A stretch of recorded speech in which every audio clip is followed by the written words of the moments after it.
So over these last few weeks that we've spent together, I realized that I've invoked this image and this metaphor of the vessel, which is such an important aspect of the work of the alchemist, of her deep work in the soul, or sometimes we refer to it as the holding space, or to use Winnicott's language, of course, the holding environment. And these are all words and images and metaphors that, evoke that sense of something larger than ourselves that really contains the alchemist and his or her work, their work. As each of us make our own unique journey of individuation and healing. And so this idea of containment, if you will, is an important one.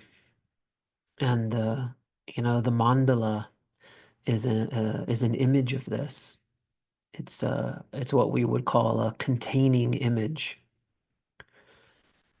And it's within the vessel or the holding environment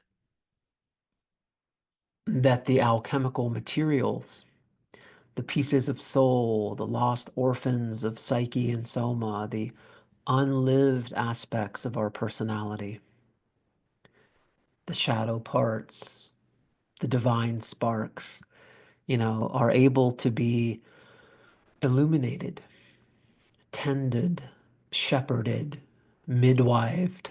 These are all different metaphors, different ways of working with that material, eventually so that they're able to be transmuted, from their heavy, dense, leaden nature, that nature of lead, into gold, from that denser, more habitual consciousness that we all get tangled up in.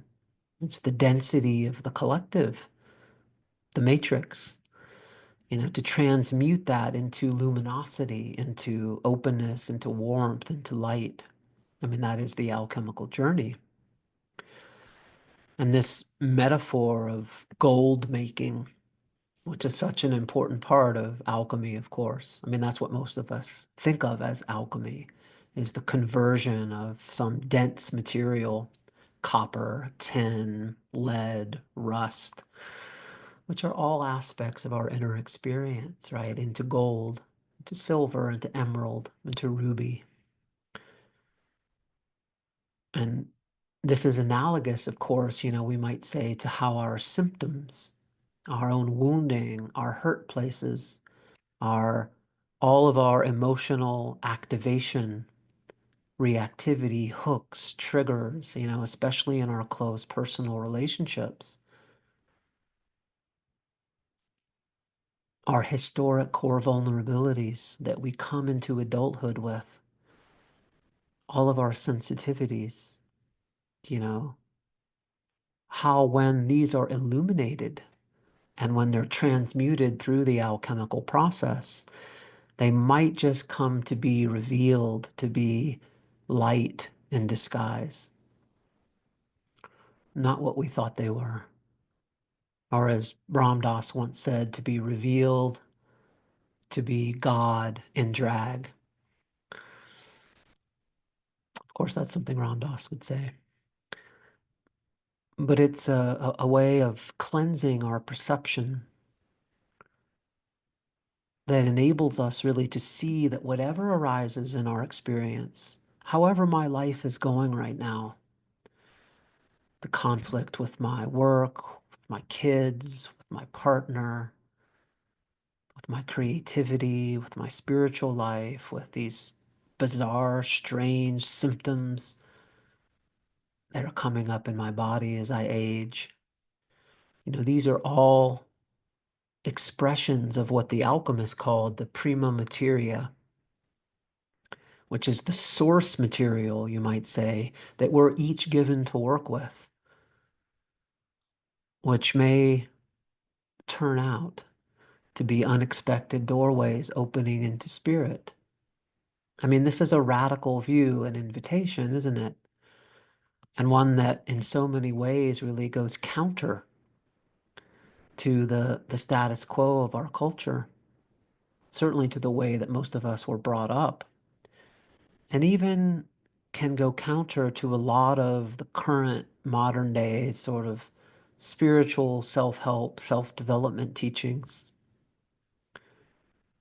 And we might see this lineage, actually, this as a lineage that's coming down from, say, Chiron, for example, and his merry band of travelers and friends, echoed by the great mystics and yogis and poets and alchemists, really of all times and places, pointing to the living mandala of the wounded healer and the reality that for many of us, most of us, that all of that psychological wounding around love, as well as that basic disconnection from our essential nature, that felt sense of oneness with the divine ground of reality, that this wounding, that this disconnection, that this unlinking isn't just random and meaningless.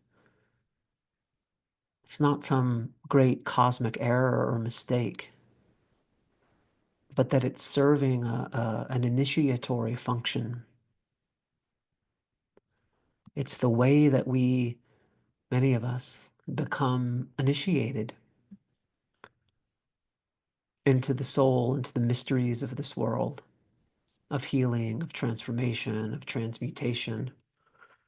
The way that our perception is cleansed, the way that our heart is polished, so that we may truly participate here in the aliveness of what we might come to see as a sacred world. And that's not easy to see.